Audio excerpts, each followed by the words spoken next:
benefactor or the of all the yajnas and tapasyas that we do. Okay.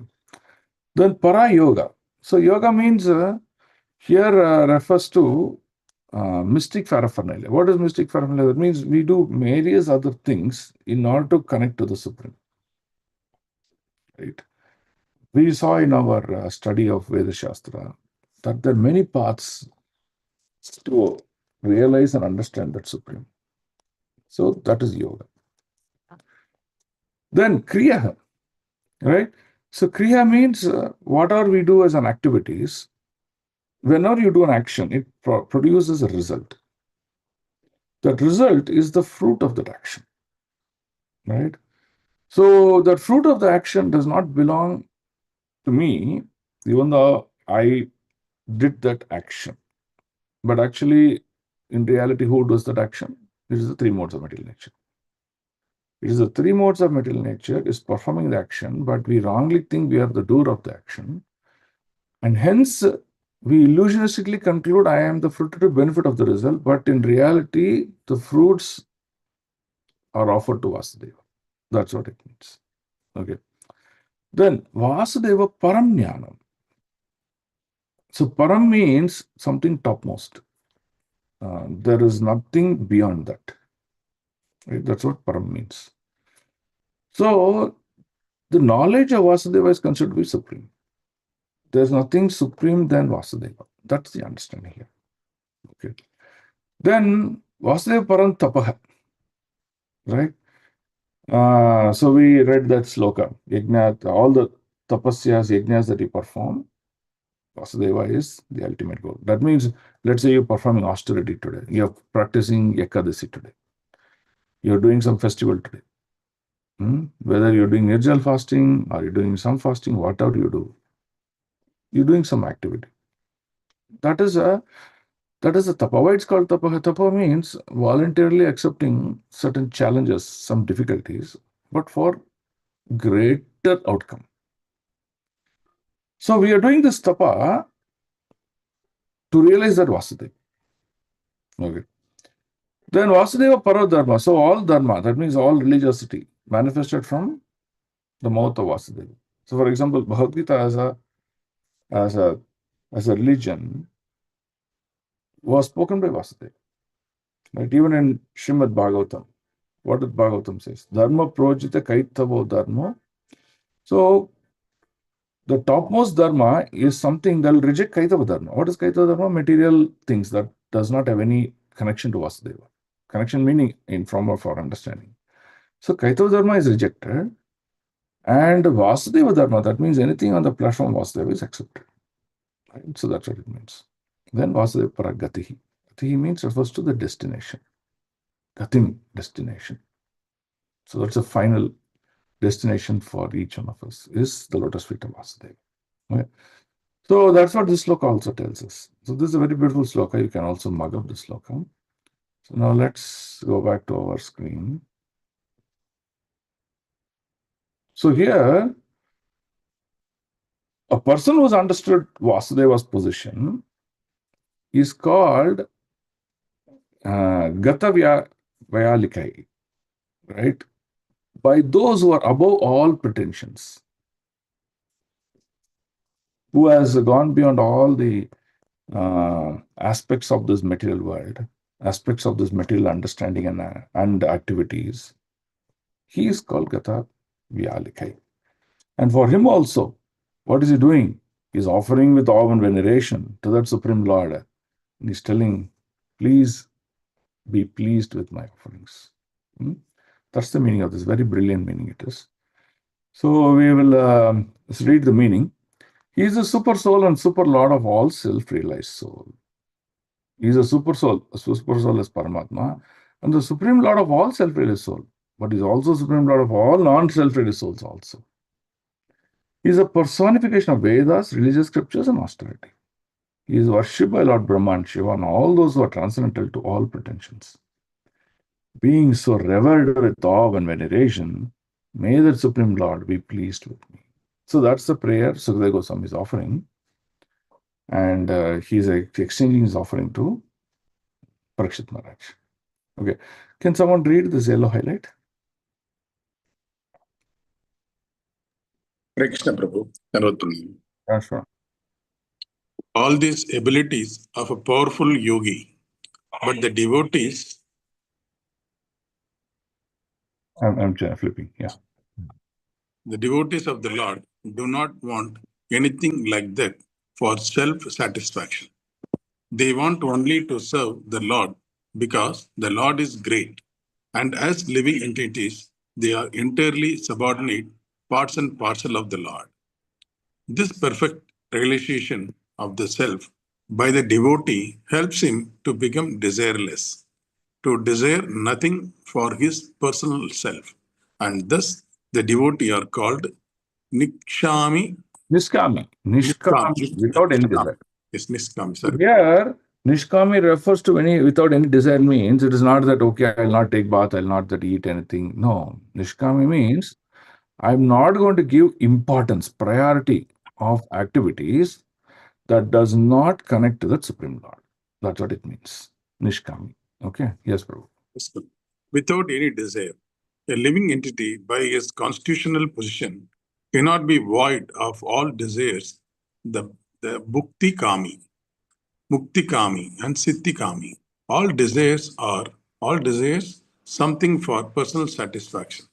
But the Niskami, devotee of the Lord, desire everything for the satisfaction of the Lord. They are completely dependent on the orders of the Lord and are always ready to discharge their duty for the satisfaction of the Hari Hari. Thank you, Prabhu. So, Nishkami yogi means one who does activities not for his personal desire, but for the satisfaction of the Lord. Now, there's a nice sloka from Chaitanya Charitamrita also. What does it say? We'll see. Krishna Bhakta Nishkama Atayeva Shanta. Bhukti Mukti Siddhi Kami Shakali Ashanta. Very, very beautiful sloka this. Can someone read this highlight? Those? Hare Krishna, Prabhu. One at a time, yeah.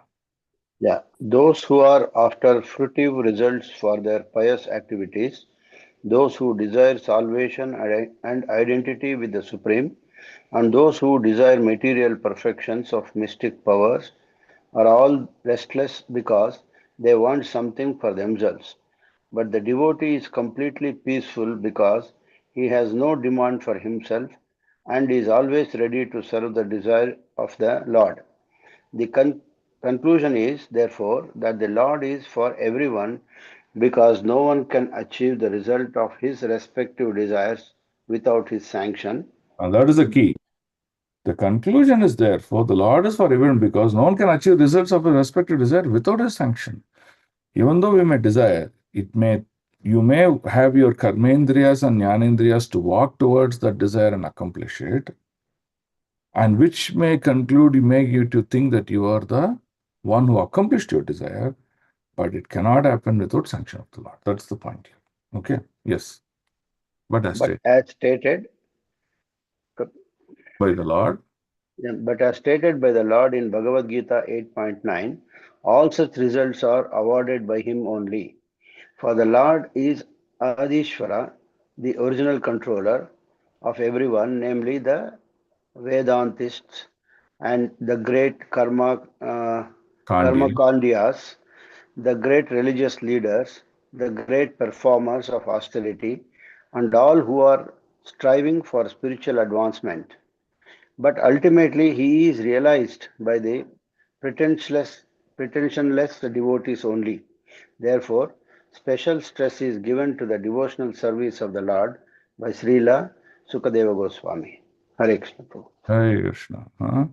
So that's the key here now. Okay. So now we will go to the next sloka. So this sloka is very beautiful. You should all mark up this sloka also. Okay. So we'll recite this sloka.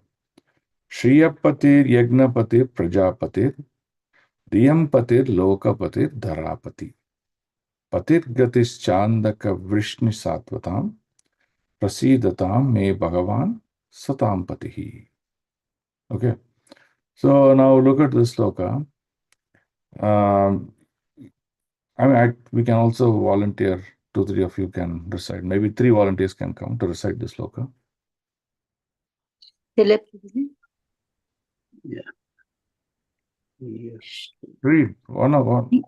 one after the other. Please come and read. श्रिय श्रिय प्र श्रिय प्रति यज्ञपति प्रजापतिर धियां पतिर लोकपतिर धरापति पतिर्गति चांदका विष्णि सात्वतां प्रसिद्धतां मी भगवान सुतां पति.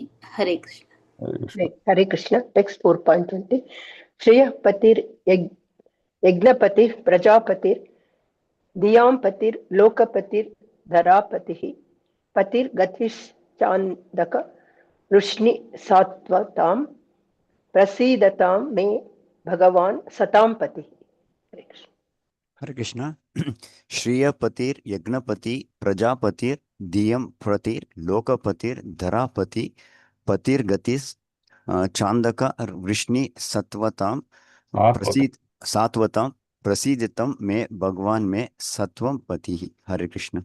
See, Shriya. Shriya means reference to all opulence. Krishna has 6 opulences in fullness.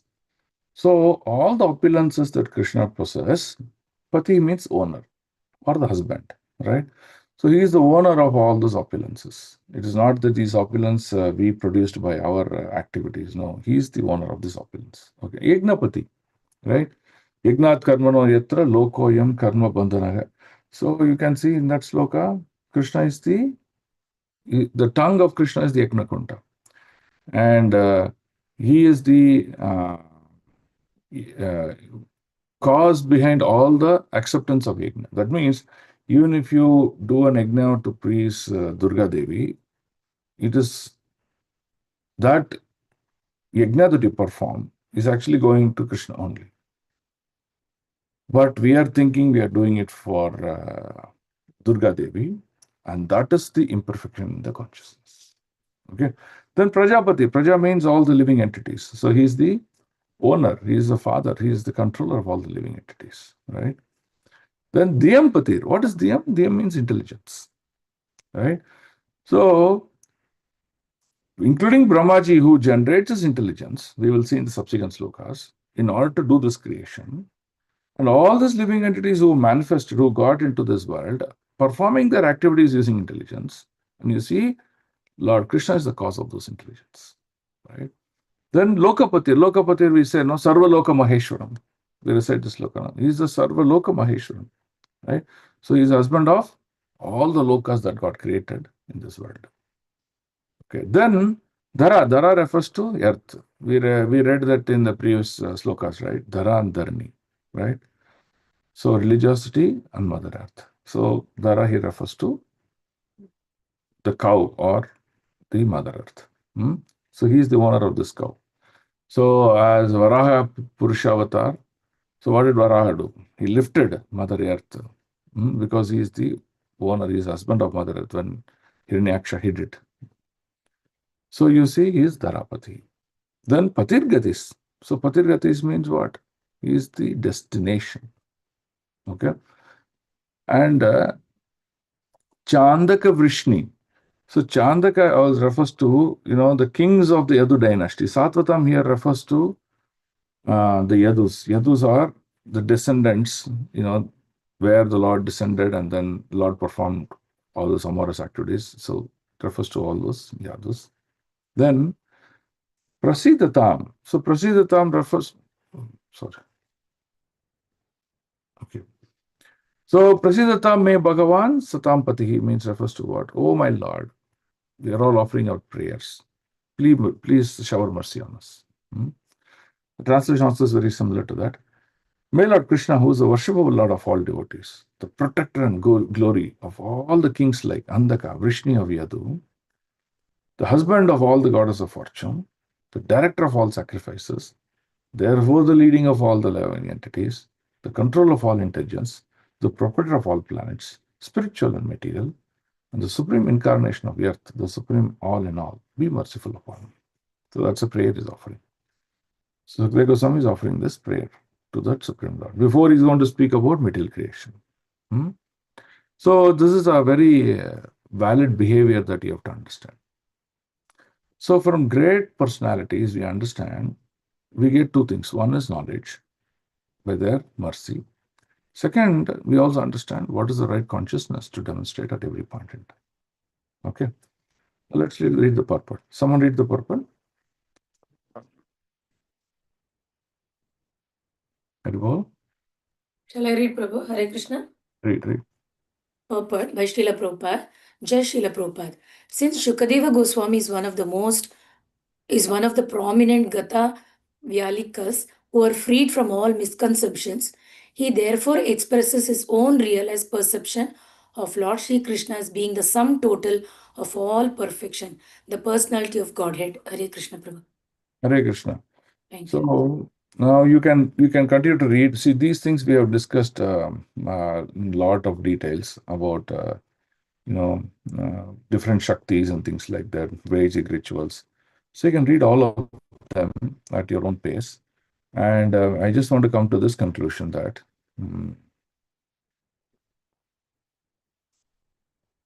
here.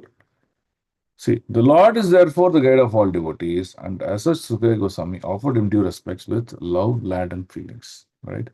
So his offering of prayers to the Lord is not because, oh God, I have to do this prayers, otherwise Lord will put me in tribulations. No, that's not the point. The point is with due respects and love-laden feelings, with lot of feelings of love, that he's offering his prayers to that Supreme Lord. So you can read the purports, the purports which support how Krishna is husband of each of these characteristics, right? And you can read them, then you'll understand. Most of it we have discussed in the past. That's why I'm not spending time on the purport. Okay, let's go to 4.21. Yadangri abhidhyana samadhi dautaya diyanupay pashyanti tattvam atmanah vadanti chaitat kavayo yata rucham same mukundo bhagavan prasiditam. So you see, he's telling Krishna that you are yadhangri, that means your lotus feet, and abhidhyana means he is meditating on the lotus feet of Krishna at all time. Who's meditating? He is meditating with this diya. Diya means with clean intelligence. Anupashyanti. He sees the authorities who has followed such mechanism, right? And who are offering prayers to the Supreme Lord, who is Vadanti Chaitut Kavayo Yatarucham. That means he is the one who spoke the Srimad Bhagavatam first to Brahmaji. And he says he is Mukunda. He is the one who is giver of liberation. And he is asking them prayers, you may be pleased with me. Translation. It is the personality of Godhead, Sri Krishna, who gives liberation. He is called Mukunda. By thinking of his lotus feet every second, following the footsteps of those authorities, that means both are required. Meditate on the Lord, and second, how to meditate on the Lord and perform devotional activities. And how to do the devotional activities? Follow the authorities. Okay. The devotee in trance can see the absolute truth. Right? So these are the two important criteria. So when we hear from the spiritual master, there is a difference from hearing from a spiritual realized soul versus reading a book, having our own mental speculation, right? So reading a book should be dovetailed to hearing. That means, first you should hear from a spiritual master about what is the subject matter and dovetail that hearing by reading that book. Then what happens? The understanding is perfect. If someone does not connect to that authority or does not follow the authority, but just reads the book in his own whimsical silo, then you will see he will misconclude what the scriptures are saying because his knowledge has been taken away. So that's what it means. So it means following the footsteps of authorities, devotee in trance can see the absolute truth. So when we meditate on the Lord, following the footsteps of how to lead the devotional life from the authorities, then the heart in the Lord will manifest for our attention. The learned mental speculators overthink of him according to their whims, may the Lord be pleased with me. So here what does this line means? The learned mental speculators, however, think of him according to their whims, is because if we don't follow the authority and understand the perfectional position of Lord and correct position of the Jiva for himself, then he starts to speculate. I may say, oh, why not Lord gray in color? He must be actually yellow in color. I may conclude like that. I may conclude he is a violet in color. Why? Because that's how whimsical I am. Right? So I may conclude anything. And according to my conclusion, the Lord reveals whatever my conclusion is, Lord reveals that to me. That's what it means. Right? So very simple. You talk to a thief, you ask him, Prabhu, you keep stealing, but don't you think you'll get caught? He'll say, no, Prabhu, it's very easy to steal. How to steal? Yeah, I'm always scared. I can't steal. He says, no, it's very easy to steal. So why is because when he possesses the desireness to steal, the Lord shows him that path to steal. So hence, everything in this world as an activities or revelation, he will see that stealing is a great opportunity. And that's what happens to politicians. That's what happens to different materialists. And even on the transcendentalist, for example, yogi, he cannot see Krishna, he sees only light. Then Lord reveals only that light aspect and shows that path towards him for him to reach that light. So, for example, say someone says, no, Prabhu, I just want to do Hatha Yoga. Lord shows the teachers, the practitioners, the situation, your bodily strength accordingly so that you can only follow Hatha Yoga. That is the beauty of the Lord. That's what it says. That's what it says. The learned mental speculators, our thing to him according to their whims. What is our desire? Lord will reveal accordingly. So if our desire is to say, oh my Lord, I'm not interested in any of these things. I don't have any desire. My desire is to only think about you to serve. Then the Lord will reveal that as an opportunity. That's what it means. So such a Lord, I'm offering my prayers. Please do, please do. That's what Sukadeva Swami is saying. Okay. Prabhuji, I have one question here. Yes, Prabhu. So that means he will show us that actually the path and he will help us in the any path that we choose. Yes, But yes. we have to bear the fruit of that karma, right, Prabhuji? Yes, If it- that's the issue. So yeah, now if it is, you are yeah, saying that I want to be a gangster head. Whether it's right or wrong, you don't know. You have a desire. For you, Lord will show all other gangsters an opportunity to be a gang leader. Okay? yeah, You are thinking, I found my path towards that. But no, Lord is the one who's sanctioning it. And that thought is material and it's whimsical also. That's what it says here. correct. Okay. Okay? So that's the beauty of the Lord. So hence it is important what you desire in your heart. Thanks, Prabhuji. Okay? Good. So for a transcendentalist, he's not able to see anything material. Meaning, what does it mean is, okay, I'll just take a simple example. In Bangalore, at least people want to go to restaurants all the time and eat different kinds of food, this, that, this. This restaurant is good, Prabhu, that restaurant is good, here they give that, they give this. So like that, you see, people have become connoisseur of food in their life. And the Lord will keep revealing more and more restaurants, more and more cuisine, more and more people who are great chefs and producing that cuisine to you because that's your desire. But for a practicing transcendentalist who is not generally going to hotels and restaurants and things like that, there's no desire for him to go. So Lord will never reveal. So you ask him, Prabhuji, where can I get some XYZ food? He says, I don't know. You have to ask someone who knows the subject matter. But we think we are the doers, but actually Lord is the one who's fulfilling the desire. That's the point here. Okay? Venkat Prabhu, you clear? Yes, Prabhuji. So it shows that actually this our desire has to be perfect, Not perfect. The desire has to be purified. purified. Yes. Perfection Got is the a message. difficult word, but desire has to be purified. Purified. Got the message, Prabhuji. Thank you. Okay, good. Yeah, let's read this. Why not read the purport? Read the purport. The mystic yogis. Krishna, The mystic, the mystic, Prabhu, I asked Venkat to read. You next turn you take Prabhu. okay, Hare Prabhu. Krishna Prabhuji. Ah, The mystic yogis, after strenuous effort of control the senses, may be situated in a trance of yoga just to have the vision of the super soul within everyone. But the pure devotee, simply by remembering the Lord's lotus feet at every second, at once becomes the established in real trance, because such realization in his mind and intelligence.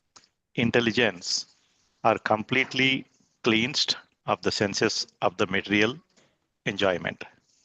The pure devotee thinks himself fallen into the ocean of birth and death, and instantly praise the Lord, Incessantly. incessantly praise the Incessantly Lord. means something that is continuous, uninterrupted, again and again like that. Okay. Yeah, praise the Lord. To the Lord lift him up.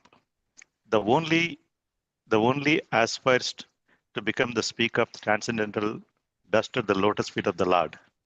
The pure devotee, by the grace of the Lord, absolutely loses all attraction for material enjoyment, and thus keep free from contamination. He always thinks of the lotus feet of the Lord. Hare Krishna.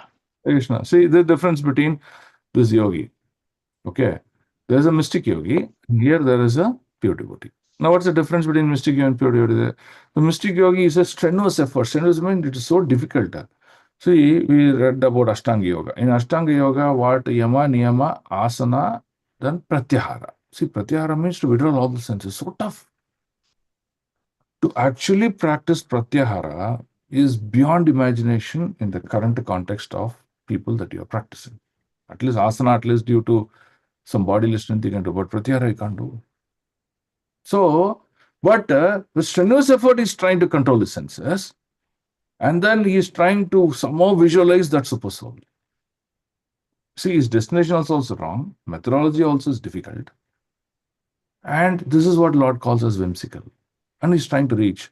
And Lord will say, oh, you want to put a lot of effort? Then what the Lord will do? Lord will make that realization of Paramatma to be very complicated for him. Because he wants to put so much effort. Then that is, oh, see, I put so much effort. Now I realized that super soul. That's the satisfaction he will get. So hence Lord does that. Right? Now, but the bhakti yogis are laughing at him. "Oh, what are you doing? Why you need to put so much effort and see the lower realization of the Lord? That's not good, right? So now mind and intention need to be purified. But in a pure devotee, his mind and intention is purified. What is he purified? He says very clearly. What does he say? Look at him. I am fallen to this ocean of birth and death. So he tells Lord, please lift me up. What is the meaning of lift me up from birth and death? That means don't give me birth here again. Give me a position where there is no more birth and death. And that is choice, I leave it to you. Now, he's telling Lord, lift me up. That means he's giving the personification aspect of the Lord. So when a devotee can reach birth and death, when he becomes fully spiritual. That's what he says. Okay. And what does he say? Lord, I don't know what you want to give. I just want to be a speck at the lotus feet. That means if you take the toe of the Lord in that one small dust, I just want to be that much. Oh, then look at he says, I should lose all attraction to material enjoyment. I want only attraction for you. You know the great pastime now with Ramanujacharya, right? So we had one person who was gazing at the eyes of the Zamindar's daughter. And he said, I won't keep looking at the eyes of hers. But when Ramanujacharya told him, you see the eyes of Ranganatha, you will lose the desire to see her eyes, even though she is beautiful. Dhanurdhara. Changed that. When he changed, what happens? He got attraction to the Lord in all aspects.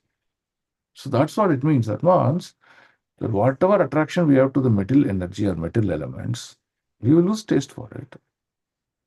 And we get attracted to the beauty of the Lord. So that means from a contaminated state, we're getting to purified state. That's what it refers to. If that is our desire, the Lord says, Tatastu, I will make that happen for you. And hence, desiring in the state of pure bhakti is very difficult. And if you want to achieve that, the first subject is the knowledge, the real understanding about what is this. So how we can understand? Tadvidi pranipatena pariprashanam. Right? Once we understand this, then what happens? Look at this line. There's an intimate relationship between the swan and the lotus stem. You know what the swan does? It keeps coming around the lotus stem again and again. Have you noticed that? If there's a lotus pond, if you put a few swans, they can keep coming around the lotus. So like that, the devotee's mind will keep coming around the Padma, the charana of the Lord. So the comparison is very appropriate. Without being a swan or Paramahamsa, one cannot enter the network of the lotus feet of the Lord. So what is Paramahamsa? Paramahamsa means when every aspect of knowledge is given to the devotee, he rejects all the knowledge that are material in nature and accepts only knowledge that are spiritual in nature. He rejects all the activities that are material in nature. He accepts all the activities that are spiritual in nature. And that's why he's called Paramahamsa. So when he does that, what does he do? His resultant is he just, rotating around the lotus feet of the Lord. That's what is being told. Yeah, there was any question? Okay. Okay, I want someone else to come forward to read. This is very nice. This is a conclusion of this. Someone read. Hare Krishna. This humbleness of the pure devotee who is 100% engaged in his service puts the devotee of the Lord in a trance by which to realize everything. Because to the sincere devotee of the Lord reveals himself as stated in Bhagavad Gita 10.10.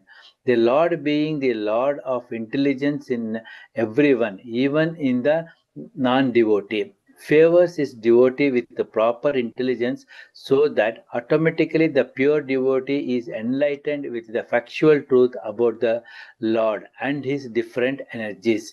The Lord is revealed not by one's speculative power or by one's verbal jugglery over the absolute truth. Rather, he reveals himself to a devotee when he is fully satisfied by the devotee's service attitude. Pause here.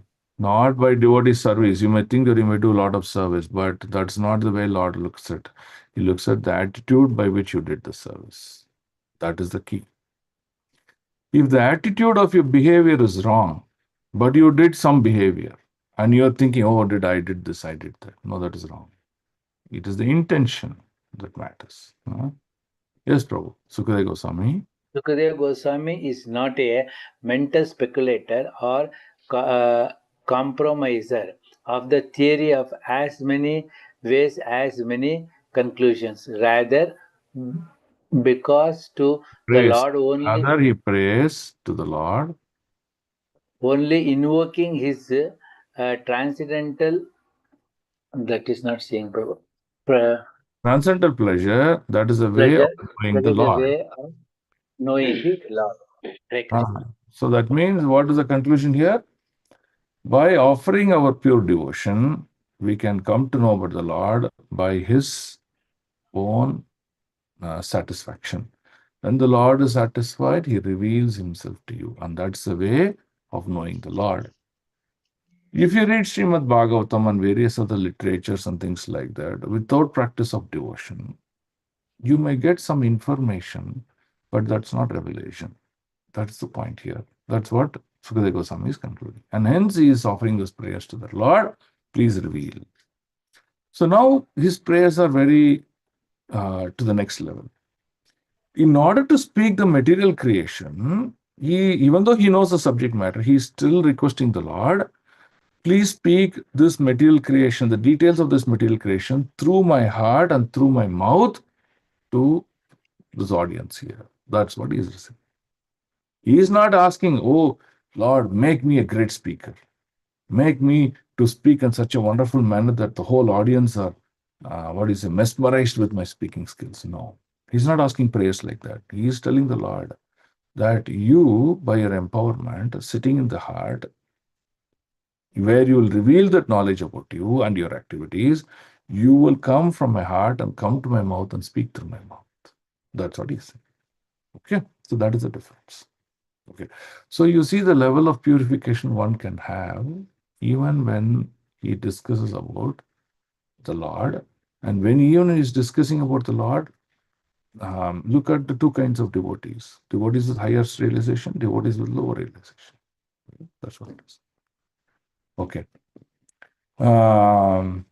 So, prachodita yena pura saraswati vitan vatajasya satim smritim hridi swalakshana pradurabhut kilashyatah same rishinam rishabha prasidatam.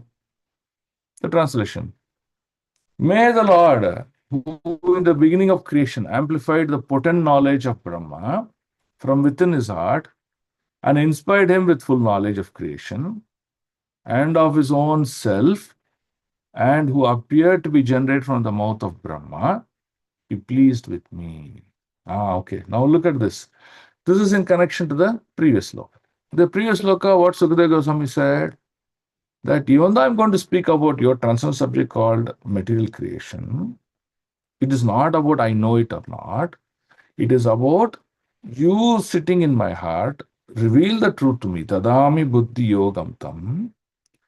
Reveal in my heart, and you come out of my mouth and speak the truth. The same thing here. Now, what happened? Look at this. May the Lord, whose beginning of creation, amplified the potent knowledge of Brahma. That means once Brahma was created, whatever Brahma came to know about the four Vedas, the Lord taught him that Vedas. After teaching, he amplified. That means he made that knowledge, multifaceted, expand that knowledge. So he amplified that knowledge. Okay. Then how did he do the knowledge? From within his heart. The Lord as Paramatma in the heart of Brahmaji inspired Brahma, and from that heart he spoke. Now, what did he speak? He inspired him with full knowledge of creation and his own self. That means when Brahma heard the word tapa, he performed tapasya. How long he performed tapasya? He performed tapasya for many hundreds of celestial years. And in the tapasya, the Gayatri mantra was revealed to him. Then he, did the tapasya. When the tapasya was done, the Lord revealed. The Lord revealed with what? First, the knowledge of creation. Oh, Brahmaji, do you know this is how you have to create? So, the Lord empowered Brahmaji and he also gave the knowledge. Second, it also gave his own self, means it also taught about what is your position and what is my position, who am I? That means the Lord revealed himself to Brahmaji, his own self. And who appeared to be the generator from the mouth means what? That means after revealing the Vedas in the heart of Brahmaji, then Brahmaji spoke the Vedas, right? That means the Vedas came from his heart, from his mouth, and the four Vedas manifested. So Vedas is what we just read in the previous slokas. Ahameva Vedyam. Right? So Krishna says, I am the Vedas. That means who appeared to be generated from the mouth of Brahma. That means from the mouth of Brahma, the Vedas came. That is Krishna himself. So such a Lord, I be pleased with me, is what Sukadeva Goswami is offering his praise. Right? Is this point clear? It's a little bit technical, but are you getting clarity on this point? It is very in-depthful, Prabhuji. But it's very nice also, the message. Okay. What about others? Are you all getting this particular topic? Yes, Prabhu. You can able to understand.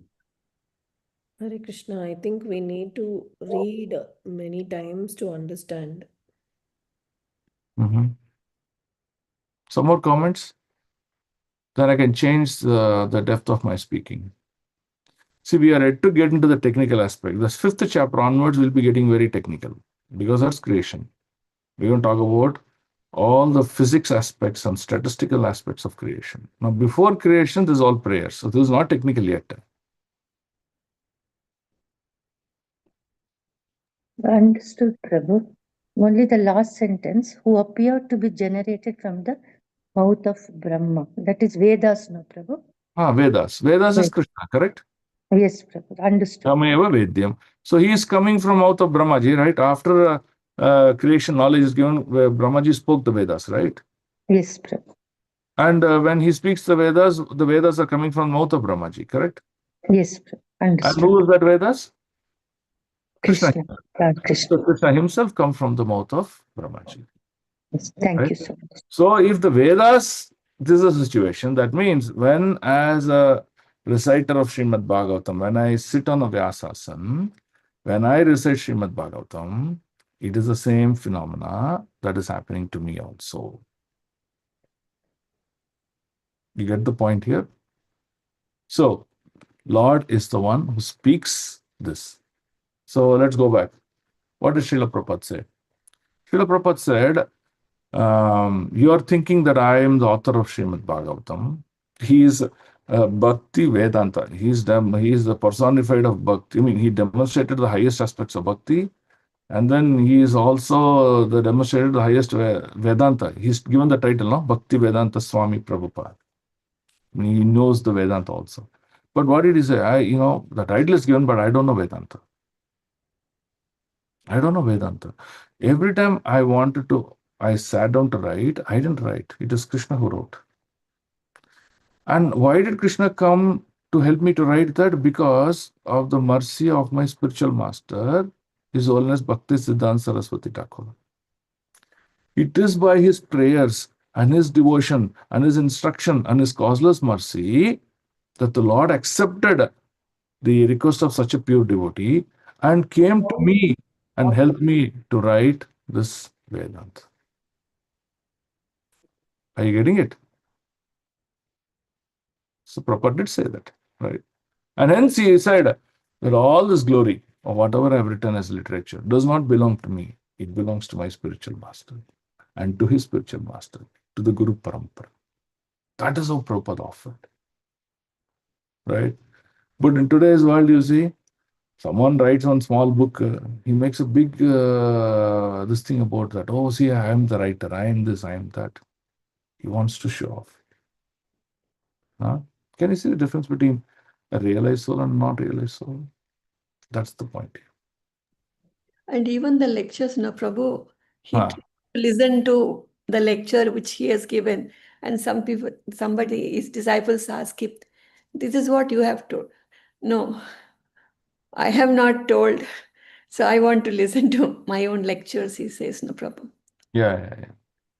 And he says for also the books, I have not written. Prabhupada, you only wrote this book, and why are you reading your own book? I have not written this book.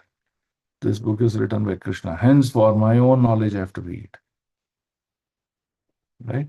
So that's the whole point here. Are you able to understand this one? How the Lord is the key player? Yes, Prabhuji. Yes, Prabhu. Yes, Okay. Prabhu. So he creates, he empowers, he reveals, he gives that knowledge, and uses you as an instrument to speak that knowledge also. Nimitra matra bhavya sashena. What did he tell Arjuna? Oh, Arjuna, you're thinking that you're going to kill all these warriors. No. In the Vishwarupa, what does he show? He shows fumes coming out of his, this thing. And then in that fumes, what does he show? He shows all these characters, his personalities. Look at him. By Kala, by time, I've already killed them. So I want to glorify you because you are my great devotee in enacting this role. So you're just going to do the job which is already completed by me. Even Bhishma Dev in his prayers, when Yudhishthira Maharaj comes and offer him prayers, what does Bhishma Dev says? Bhishma Dev says, "Oh, Yudhishthira, you're going to think that you're going to be the ruler of this kingdom, this ruler of this entire world. No, you're not the ruler. The ruler is the Lord. You're just as a representative sitting on that simhasana and then ruling this world. So you're clearly a representative of the Lord. Since you're a representative of the Lord, you have to demonstrate, you have to rule according to the dharmic principles laid out by the Lord." That's what Bhishma Dev is telling Yudhishthira, how he is supposed to rule the kingdom. Now, when you see these things, what you're supposed to do? You're supposed to say, "Oh my Lord, I am a simple man. How I am supposed to lead my life?" According to the religiosity as laid out by Krishna. That becomes perfection of life.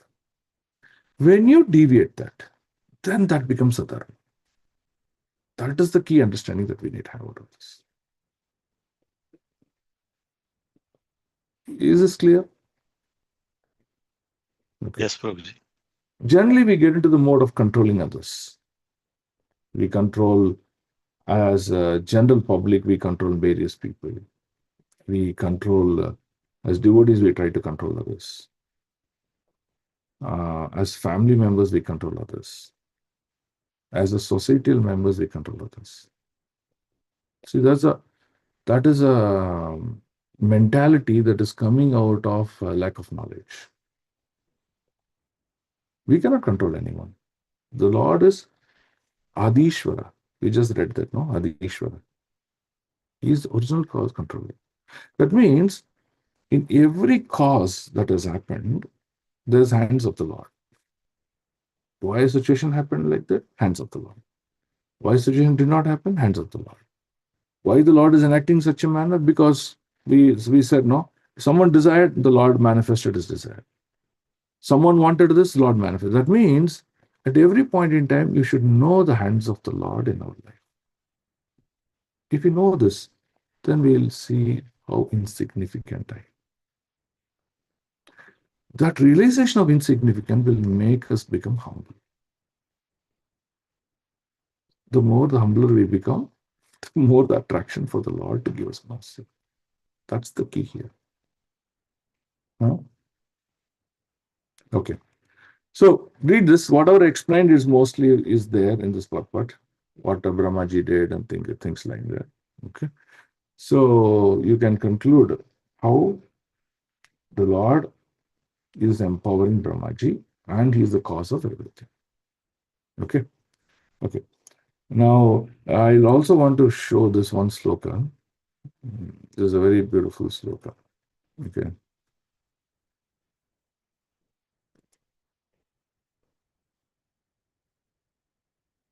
Okay. So this Vedas we talked about, right? So in the first chapter, third sloka, right? What is the first chapter, third sloka? What's the first chapter, third sloka? Srimad Bhagavatam. Finally got it. Okay.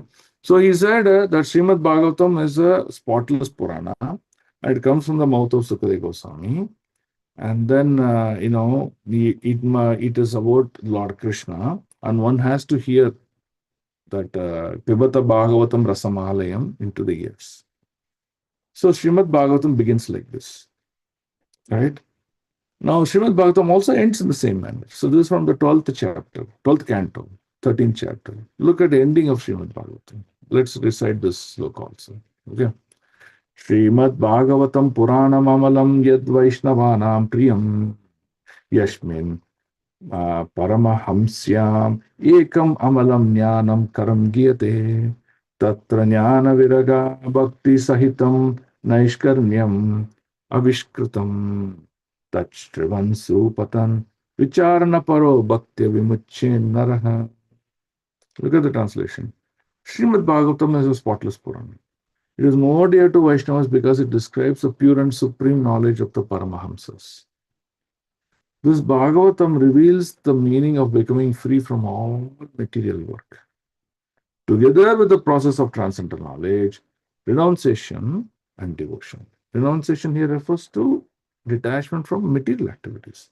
And devotion refers to attachment to spiritual activities on that Supreme Lord Krishna. Anyone who seriously tries to understand Srimad Bhagavatam, who properly hears and chants it with devotion, becomes completely liberated. So that means when he is talking about the Paramhamsas in the previous sloka, and he's talking about this knowledge imparted to Brahmaji, Tene Hridayadi Kavaye, we recite that in the first chapter, first sloka of Canto 1, right? Where Krishna himself, sitting in the heart of Brahmaji, recited the Srimad Bhagavatam. What happens is, our primeval duty becomes to know the entirety of Srimad Bhagavatam from first canto to the 12th canto in detail. This is, I would call it as one of the prescribed duty for a devotee. If devotee, someone says, Prabhu, I only heard some Bhagavatam, I have not read it. I have not practiced Srimad Bhagavatam. I don't know any slokas in Bhagavatam. That means, you see, he has entered the process of devotion, but he has a long journey left out for him. So what one should do? One should have the Srimad Bhagavatam close to the heart. Every day, every aspects of his lifetime, he has to recite the Srimad Bhagavatam. That means reading Srimad Bhagavatam together. Try to read Bhagavatam with the association of devotees. That's why we wanted our study classes to manifest a lot. So always read together and share your nectarine experiences, and discuss. Charche madi. Charche means discuss. Why this? Why not? Why Prabhu? Challenge this. Understand it. Then you see, he says, that is the word meaning of the word, who properly hears and chants. When you properly hear and chants, devotion will manifest. When the devotion manifests, it becomes completely different. What's the conclusion of the 6th chapter of Bhagavad Gita? What's the beginning of the 7th chapter of Bhagavad Gita? Is all about very simple. Whoever cuts this knot of material action and material activities is considered to be a liberated soul. So we have to give our time and life for this. There are two aspects of devotion. One aspect of devotion is Shravanam Kirtanam Smami. The other aspect of devotion is, we read, no? There's 9 process of devotion where you can do worship, darshanam, vandanam, dasyam, servitude, atmanivedam. You can do that. So there are 2 aspects of devotion. One can practice this, one can practice. But whatever you practice, you should practice with greater depth. But whenever you practice, you have to practice with humility. What's that humility? Oh, I don't know anything. It is the causeless mercy of Krishna that I'm going to know this. So this is what is important. Okay. So let's go back to this one. Let's try to finish the chapters here. Okay. 23. Bhutair mahadbirya puro vibhu nirmaya sete yad amushu purushaha bhunkte gunan sodasatmakaha. So alankritishta bhagavan vachamshime. Now let's look at the translation. Very beautiful this is. Okay, he says, may the Supreme Lord of Godhead, who enlivens the materially created bodies of the elements by lying down within the universe, and who in his Purusha incarnation causes the living being to be subjected to the 16 divisions of material bodies, which are his generator, be pleased to decorate my statements. Right? So here he is talking about that the Lord is the cause of all the living entities to be given opportunities in this material. Okay. See, according to our desire, if, for example, let's say 1,000 people are there in a particular area. In 1,000 people, there are collectively, if you take all the 1,000 people, let's say there are collectively 5,000 desires. That means each person has 5 types of desire, average, I'm saying.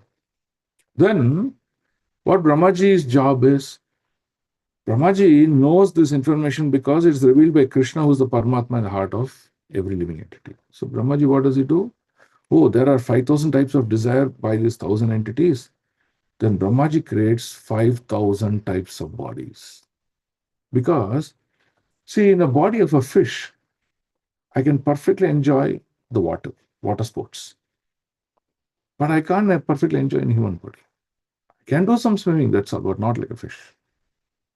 So Brahmaji, knowing this fact, he is going to create the body of a fish because there are about 20 people in this 1,000 people who have the desire to be like this.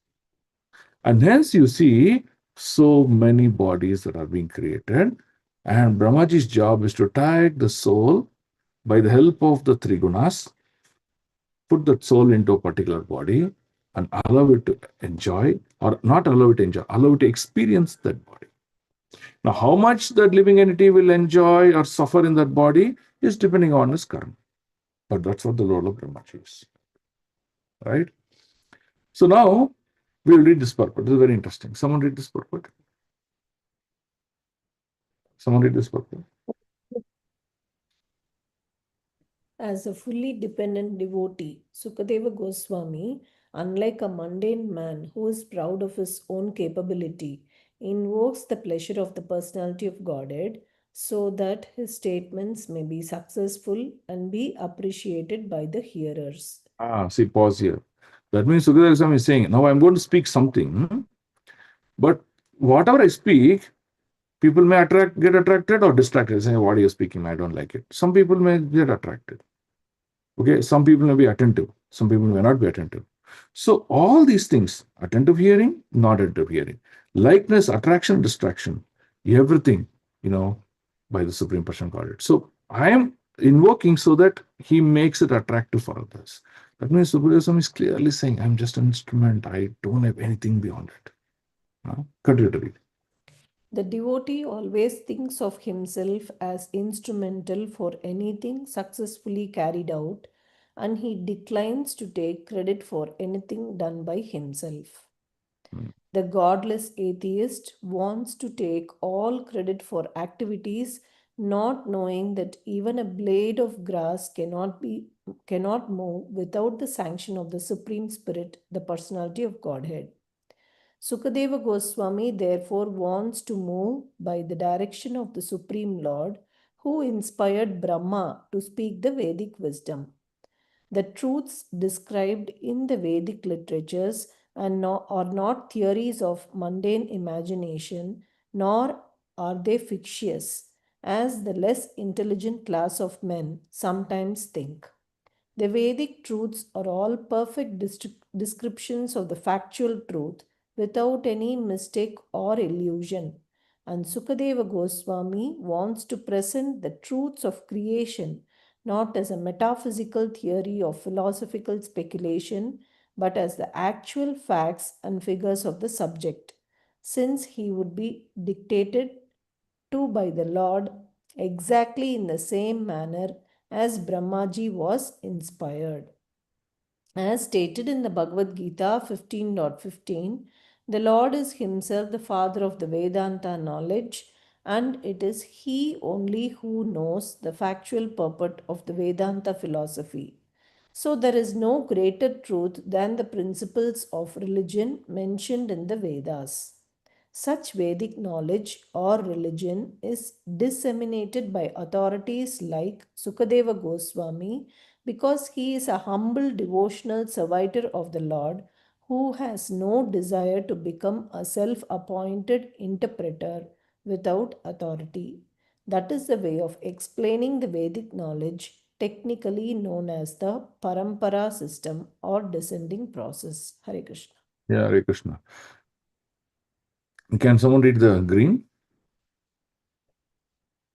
Hare Krishna. The intelligent man can see without mistake that any material creation, whether one's own body or a fruit or flower, cannot beautifully grow up without the spiritual touch. The greatest intelligent man of the world or the greatest man of science can present everything very beautifully only insofar as the spirit life is there, or in so much as the spiritual touch is there. Therefore, the source of all truths is the Supreme Spirit and not gross matter, as wrongly conceived by the gross materialist. We get information from the Vedic literature that the Lord Himself first entered the vacuum of the material universe, and thus all things gradually develop one after another. Similarly, the Lord is situated as localized Paramatma in every individual being.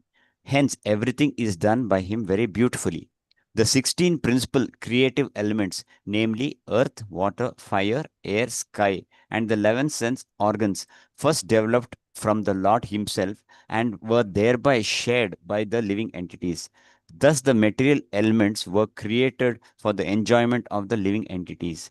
The beautiful arrangement behind all material manifestations is therefore made possible by the energy of the Lord, and the individual living entity can only pray to the Lord to understand it properly. Since the Lord is the supreme entity, different from Sukadev Goswami, the prayer can be offered to him.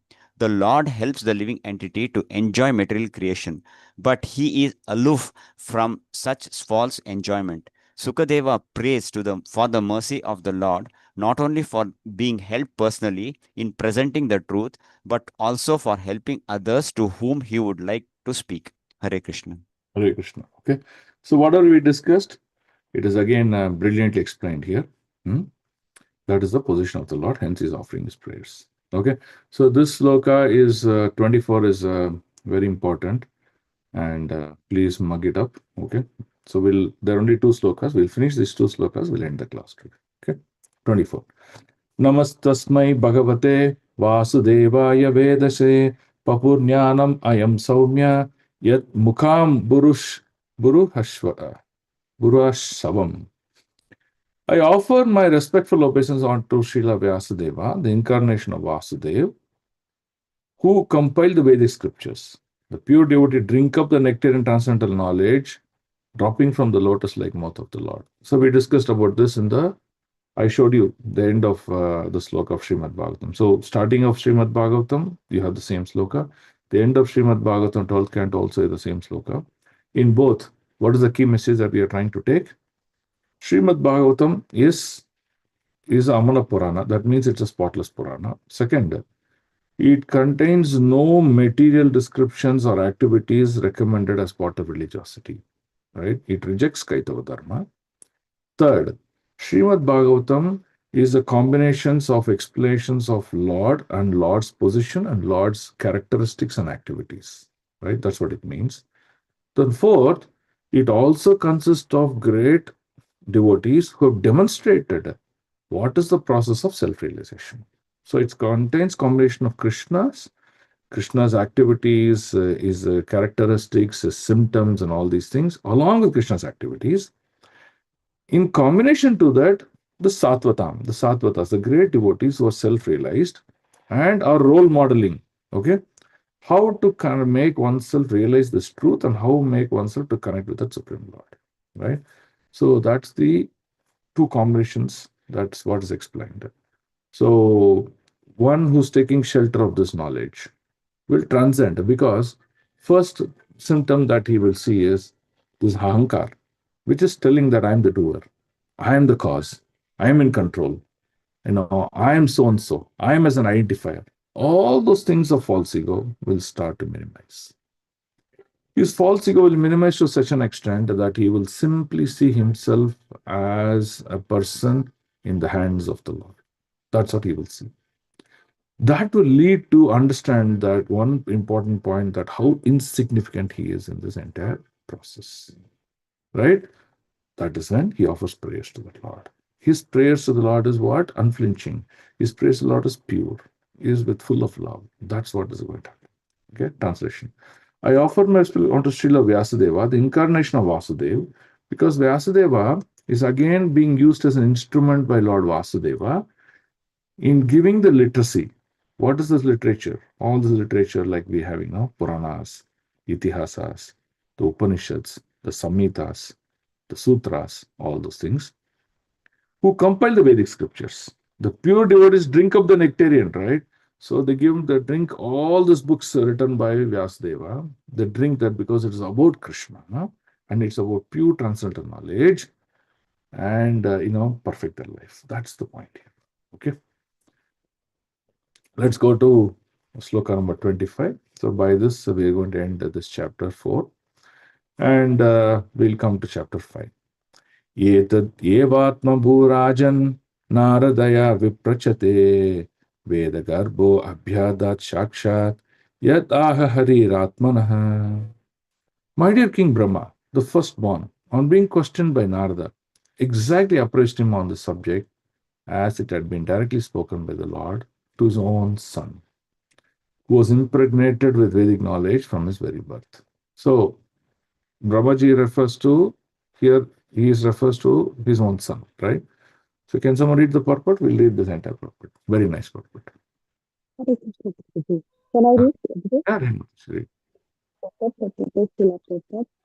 All glory to Srila Prabhupada. As soon as There's Brahma something was... wrong with your audio, Mataji. We are not able to hear. Yes, it's 1 second, Prabhu. I'll disconnect my Bluetooth.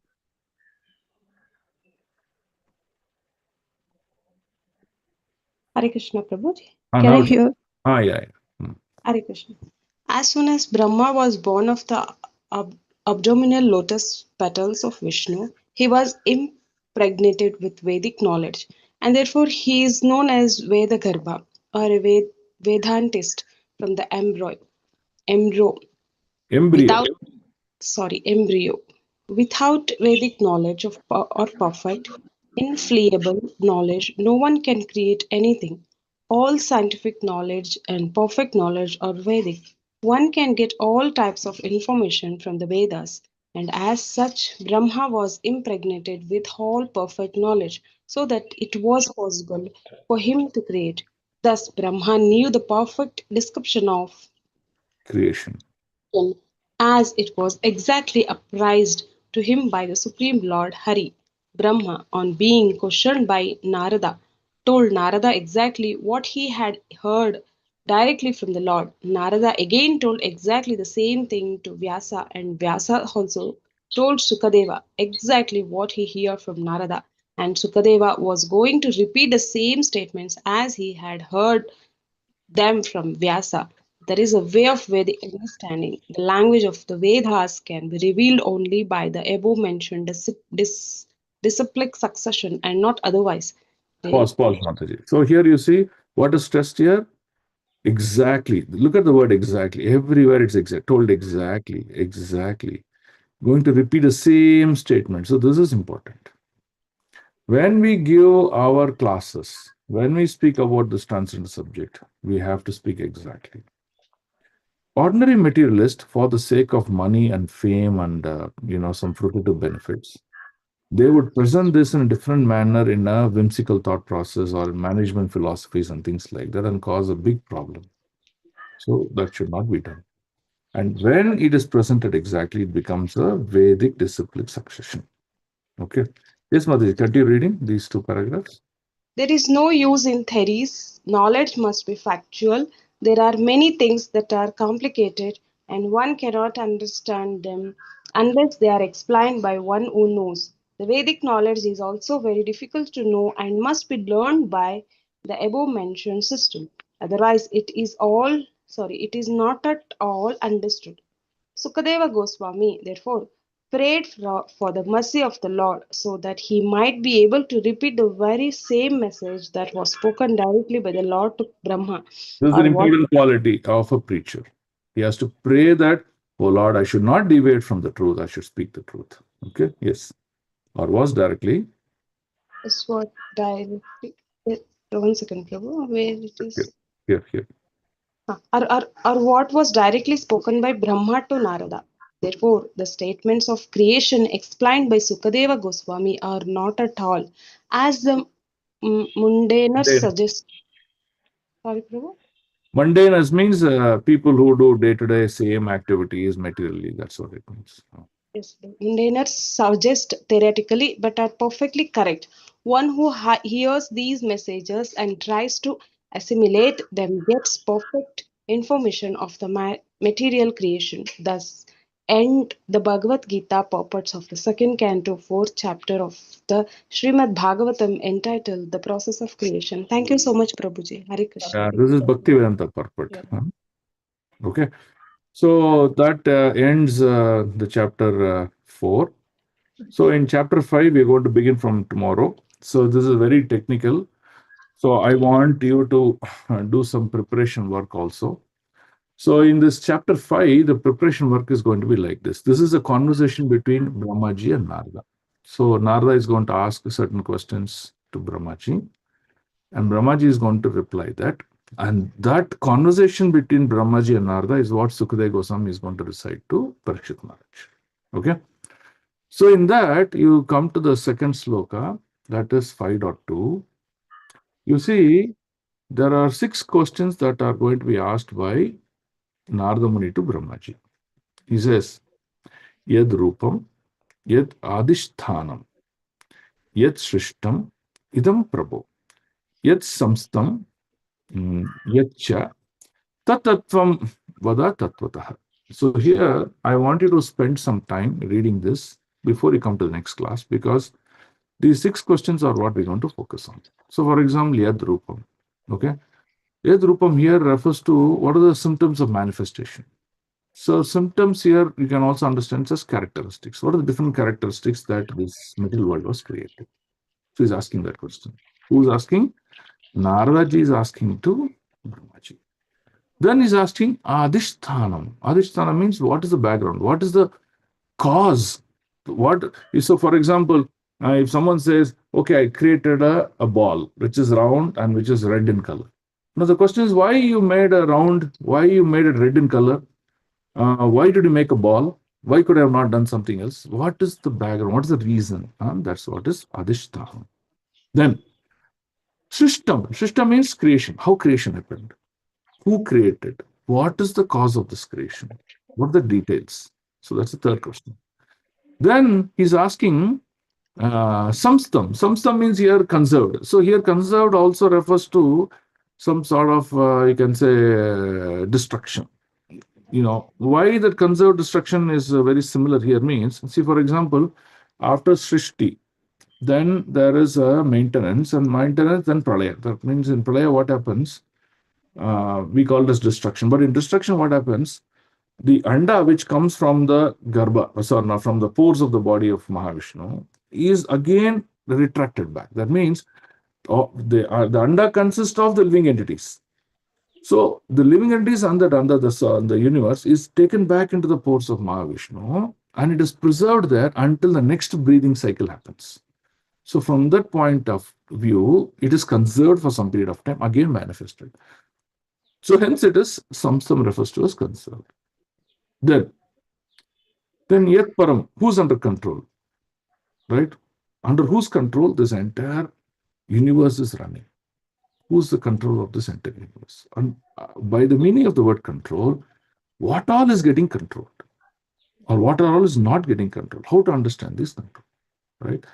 So this is the questions that he is asking. These are the 6 questions that Narada is asking to Brahmaji. And Brahmaji is going to answer his son, Naradaji. And that is the conversation that Sukadeva Goswami is going to have with Parikshit Maharaj. Okay? So I recommend you to find some time the coming week so you can read something about this, the first and the second and third slokas. Which will be helpful when we begin our discussion, because we're going to do something technical in the coming classes. We can understand them more better. Otherwise, you may think, what is this, Prabhu? It's complicated. So I'm trying to make your complication easy so that you're better off in understanding the subject matter. Okay? You will see, Prabhu, if material world is so complicated to create and understand and so many things are there, then what should be the activities of the spiritual world? Then you can understand. What we are doing is minuscule of what is that spiritual world and spiritual activities is. So that's the beauty. Okay. And still Krishna appreciates the minuscule of our spiritual activities that we do and ready to take us back home. But here, what are we thinking? Oh, Prabhu, what is this? So much spiritual activities we are doing. You're putting this condition, that condition. No, that's the point. That's what you'll understand. You'll understand the relativity between complexity of material activity and complexity of spiritual activity. Yeah. So I don't want to speak further where you may get more complex in understanding, but we will go. I will go a little bit slowly so that all of us understand the subject matter better. Yeah, Hare Krishna Prabhu. In number 23rd, in the translation, it says, his Purusha incarnation causes the living beings to be subjected to the 16 divisions of material modes.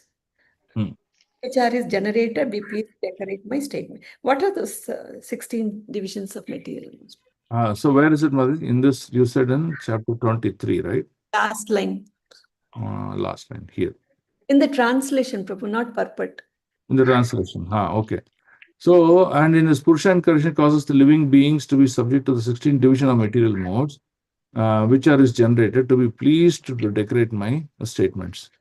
So the 16 refers to so 16 divisions of material modes. It is came in the purport also, Prabhu. Somewhere in the purport also the 16 division is brought in. Yeah. In the second paragraph, the last one, the 16 principal creative elements, namely, earth, water, fire, air. And there was It contains the 5 gross elements. It contains the 5 knowledge senses. It contains the 5 working senses and contains the soul. but, So why does where does it say 16 here? Prabhu, so the green purport. Therefore, the source of all truth, the spirit, not gross matter. No, the 16 principal creative elements. Here. See, it's here. elements, but they're not modes. So let me check that, Mataji, whether modes and elements are same. Yes, Prabhu. I will just check that and respond back in that WhatsApp message. Okay. Sure, Prabhu. Thank you. But you can tell us in the next slide. Everybody will know. Yeah. I'll just revalidate my my notes and then I will check that. Okay. Yes, Prabhu. Yes. Thank you, Prabhu. Okay. Any other questions, thoughts? Hare Krishna Prabhu. This text 20, you asked us to by heart now, Prabhu. Shriyapati, Yajnapati, So Prajapati. 24, both 24 you And by 20. heart. So And this you by heart this one also. The Shriyapati, Yajnapati, that one also. yes, This one 20. So 20 and 24 both you by heart. okay. So this Shriyapati, Yajnapati becomes Uttama Shloka, Prabhu. So when we do Jagrana Sevi, we can tell it to the Lord. Is it okay? You can say, because you are glorifying the Lord, saying that you are so and so, you are so and so, you are so and so, you are so and so. Okay. And then you are also saying, Prasidatam me Bhagavan Stampatihi. That means you are telling the Lord that you be merciful Yes, to Prabhu. all the devotees, who are offering these to you. Right? Okay. Be merciful to all the devotees who are praying for you, Prabhu. Correct, no, Prabhu? Yeah. Okay. Thank you, Prabhu. Hare Krishna. Any other questions you have? Okay. I hope you're all enjoying the class. Yes, Prabhu. Very much, Prabhu. Yes, Prabhuji. Yes, Prabhu. Okay, so slowly we will learn together and then we'll perfect the subject knowledge. Okay. Grandhara Srimad Bhagavatam ki jai, Srimad Prabhupada ki jai, Gurudev ki jai, Nitai Gaur Premanande, Hari Vancha Kripa Sindhu Bhyevacha, Patitanam Pavanebhyo Vaishnavebhyo Namo Namo, Ananta Koti Vaishnava Vrinda ki jai, Vaishnava Thakur Srila Prabhupada ki jai, Om Tat Sat. Hare Krishna. Hare Krishna, Prabhu. Dandot Pranam. Hare Krishna, Dandavat Prabhu, Pranam. Dandavat Hare Pranam. Krishna. Hare Krishna, Dandavat Pranam. Hare Krishna, Prabhuji. Hare Krishna, Dandavat Hare Pranam. Krishna, Dandavat Pranam, Hare Prabhu. Krishna, Dandavat Pranam. Hare Krishna, Prabhu, Dandavat Pranam. Hare Krishna. Hare Krishna, Prabhu. Dandavat Pranam. Thank you so much, Prabhu. Hare Hare Krishna. Krishna, Prabhu, Dandavat Pranam. Shweta Mataji, please call me after the class. Yes, Prabhu. I'll do it. Hare Krishna. Hare Krishna, Dandavat Pranam. Hare Krishna. Okay. Shall I end the class? Yes,